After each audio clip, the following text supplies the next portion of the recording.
Aula de História, sexto ano, capítulo 3, nós vamos fazer uma revisão sobre o Oriente Médio. Então, nós iniciamos esse capítulo falando sobre a Mesopotâmia.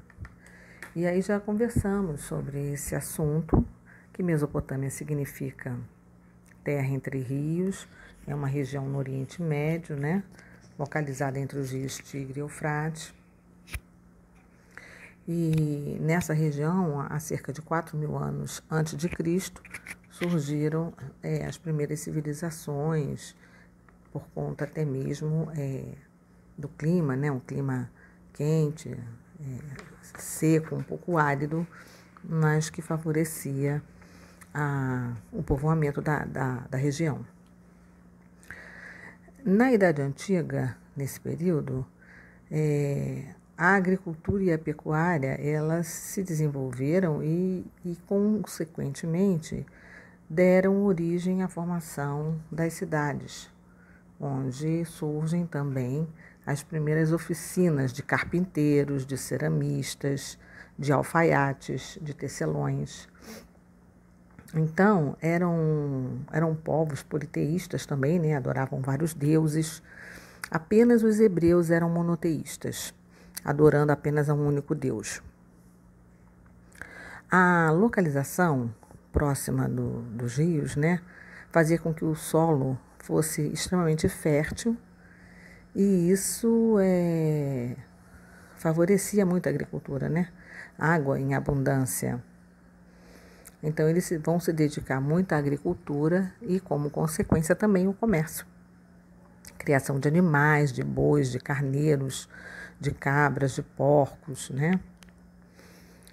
Bom, surge também os sumérios, né? Os sumérios foram os inventores da roda para os veículos, para as primeiras carroças, e isso acarretou um grande desenvolvimento também da agricultura e na mobilidade das pessoas de um lugar para outro, né?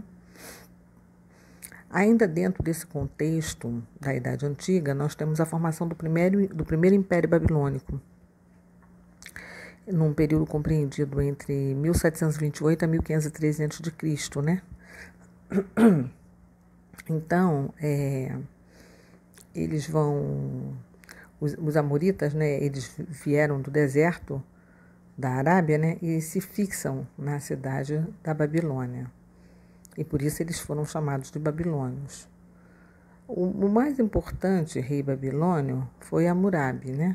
E é muito interessante a gente perceber a sua importância por conta justamente da criação do primeiro código jurídico escrito, que se conhece, que é o Código de Hammurabi, que era a Constituição Nacional da Babilônia naquela época, né?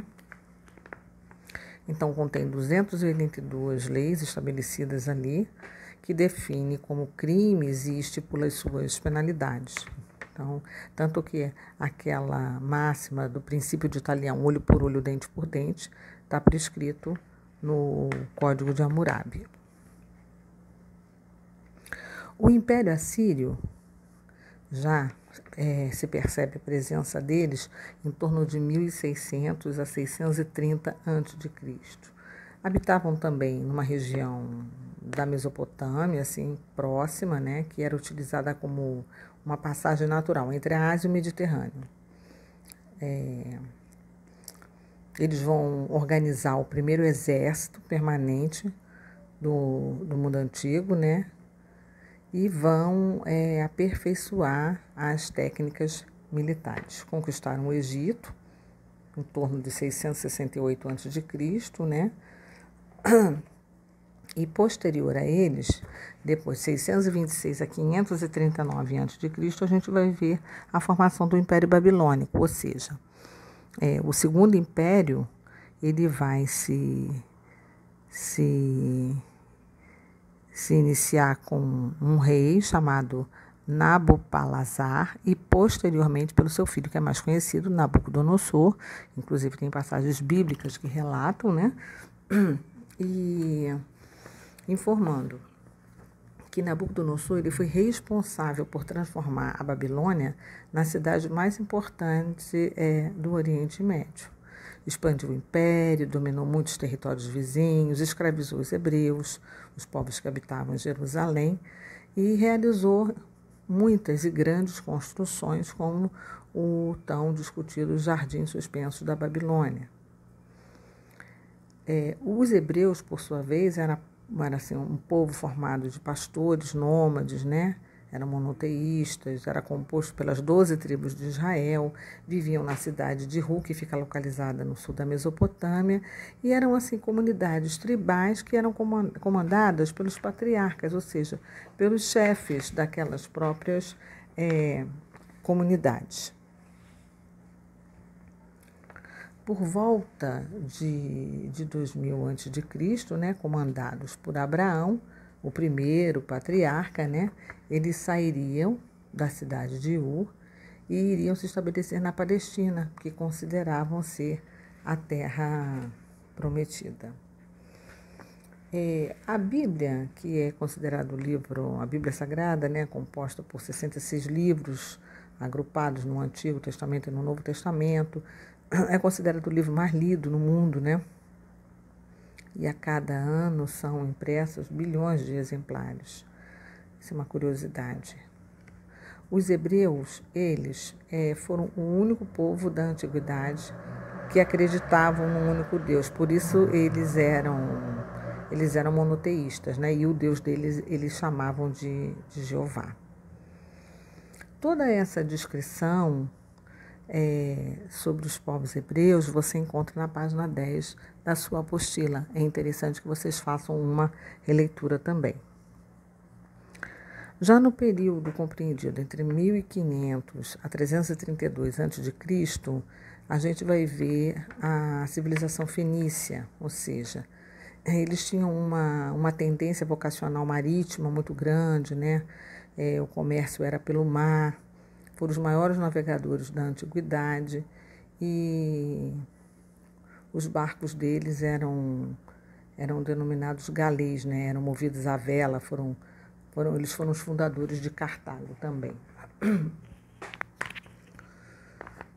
Eles viviam numa área estreita entre o mar Mediterrâneo e as montanhas do Líbano, uma terra que, na verdade, era muito ruim, né, para a agricultura, e isso fez com que eles desenvolvessem as suas habilidades marítimas, né?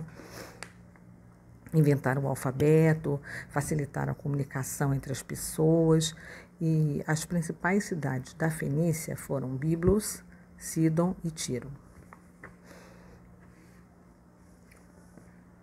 Bom, os persas. Os persas é uma civilização que habitou em torno de 600 a 332 a.C., né? Manteve, como é que eu posso explicar para vocês? Manteve, assim, um dos maiores impérios da antiguidade, os persas, né? Também com exércitos poderosíssimos, com destaque para Ciro, que foi um líder, né, que governou e que liderou os persas e que venceram e dominaram os medos, que eram outro povo adversário deles, unificaram os dois povos e construíram um único império. Então, esses povos, os persas, né, eles têm uma grande contribuição para construir o seu grande, vasto império. Eles desenvolveram os transportes, desenvolveram as comunicações, construíram estradas para fazer ligação entre as principais cidades e implantaram o serviço de correios. Também criaram moedas, o dárico, a moeda da época, né? Que eram moedas de ouro, e adotaram a língua aramaica em todos os documentos oficiais, já que os povos que eles comandavam falavam diversos idiomas. Então, eles centralizaram numa única língua, o aramaico. Então, a gente, nesse capítulo 3, que ele toma a página 10 e a página 11, eu também recomendo uma releitura para vocês. Um ótimo estudo. Aula de História, capítulo 4, revisão sobre o Egito, Núbia e Cuxi. Fazendo uma releitura, né, sobre esse capítulo 4, a civilização egípcia, ela teve seu início às margens do rio Nilo.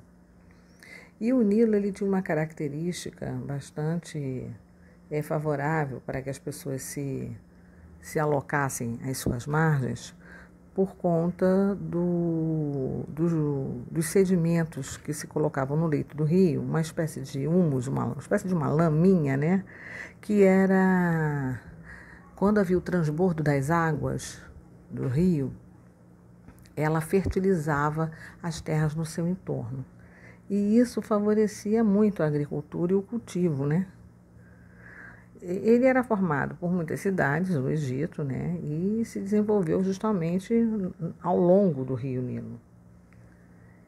E se constituíram em 2 reinos, o Alto Egito e o Baixo Egito. O governante era denominado faraó, né? Então a gente tem a figura de Menes, o governante do período por cerca de 3.100, por volta de 3.100 a.C., e ele unifica esses 2 reinos, o Alto e o Baixo Egito, e vai dar origem à formação do primeiro império no mundo. Então o Egito, ele, por séculos, ele foi líder, né?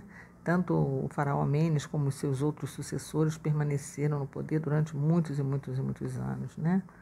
Eram politeístas, acreditavam em diversos deuses, eram idólatras, né? Acreditavam na ressurreição da alma, mumificavam os mortos para preservá-los, né? E todo o processo de mumificação ele vai ser criado justamente para a conservação do corpo. O processo de mumificação dele já possuía técnicas muito avançadas, né? Então eles retiravam os órgãos do corpo, inseriam óleos, perfumes, e essas múmias eram colocadas em sarcófagos.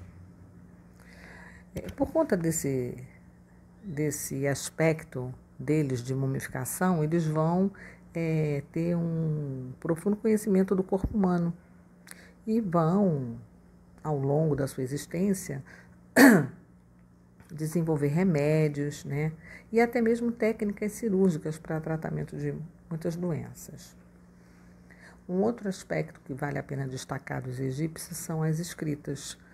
Então, os egípcios utilizavam sinais, que eram os hieróglifos, e que é considerada uma das escritas mais antigas do mundo. Então, esses sinais, eles representavam figuras como animais, pessoas, objetos. Eram utilizados principalmente em templos e nas paredes das pirâmides. Havia os escribas. Quem eram os escribas? Eram os responsáveis pela escrita no Egito, ou seja, eles aperfeiçoaram o sistema para deixá-lo mais simples, né? Assim como o sistema hierático e logo depois o demótico. Esses sistemas eles eram utilizados, escritos em papiro, uma espécie de papel feito de planta, né? Do mesmo nome. O conhecimento da egípcia escrita se perdeu após os romanos conquistarem o Egito. E só depois de muitos séculos, é que eles foram voltando à interpretação da Pedra de Roseta, principalmente, para traduzir a sua escrita. E essas maiores explicações estão na página 13 da sua apostila.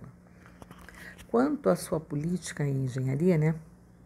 Faraó, que era considerado mais do que um rei, ele era adorado como um deus, e mantinha o povo sob um rígido controle, e o poder era passado de pai para filho, tá?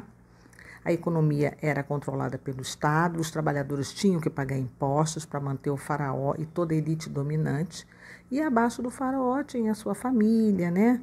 Na escada do poder, e aí havia logo depois os sacerdotes, os chefes militares, os escribas, e lá, por último, o povo egípcio. Bom, a gente ainda tem os assírios, né, que conquistaram por por um período assim, de aproximadamente 8 anos, o Egito. Depois os persas também conquistam o Egito.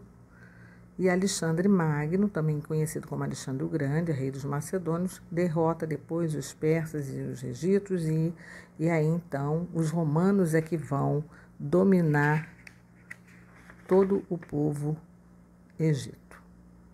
Viu? Quanto a Núbia e Cuxi, a gente tem aqui a história deles se dá em torno.